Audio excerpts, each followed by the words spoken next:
In this section, I wanted to show you how I put the glue on the outside edge, the outside upper edge of plank number 5. You can see right here, this is where the rabbit is. Sometimes I call it a scarf, but I guess that's incorrect. So this is the rabbit here. This is the very, very thin part. This is the outside of the plank. This is, the rabbit goes toward the inside of the hull. And you can see that for gluing the rails down, instead of putting the glue on the rails, I put down a coating of glue that's about 3/4 of an inch wide. I put it on the whole length of the upper outside surface of the plank.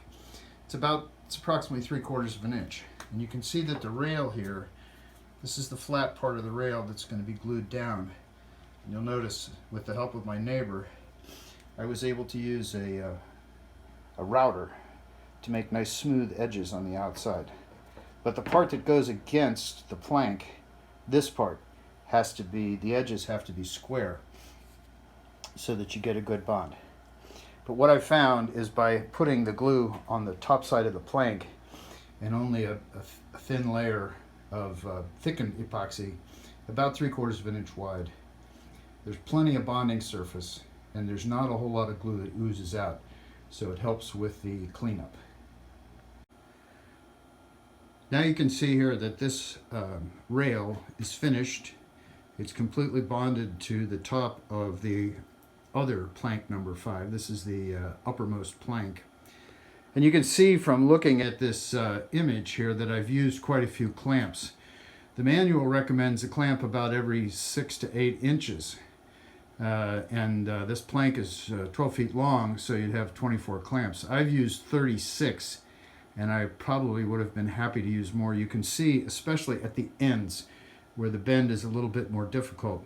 I put the clamps very close together, which helped keeping the wood bonded. What happens is, when you try to put the rail down, the epoxy makes it sort of slippery, so you need a lot of pressure to hold it in place. The technique that I used was I started down here at this end, and my wife was all the way at the other end, holding the rail up in the air about 18 inches, and as I moved down the rail, she continued to move, as you see on this image here, she continued to move to the left to help with the bend. The other thing I'd like to point out, again, back to this old question of, are you making a boat or are you making furniture? And I'm trying to err on the side of making furniture.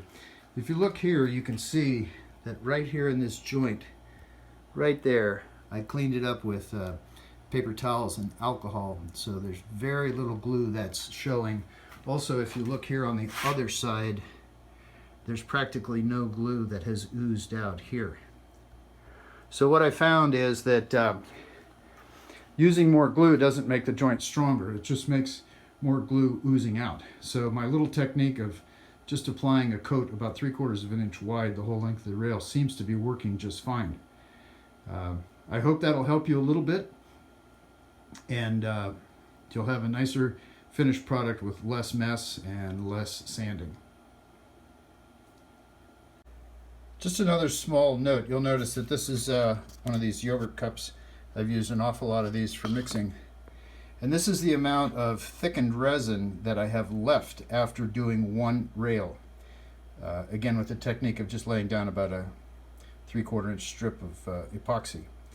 I used 3 pumps of the resin and 3 pumps of hardener and enough thickener to get it to, as they say, the mustard consistency. And this is how much I had left. I used a chip brush again. And so you don't want to waste the resin or the hardener. So it looks like for each rail, about 3 pumps of the resin, 3 pumps of the hardener is just about enough to do the entire rail.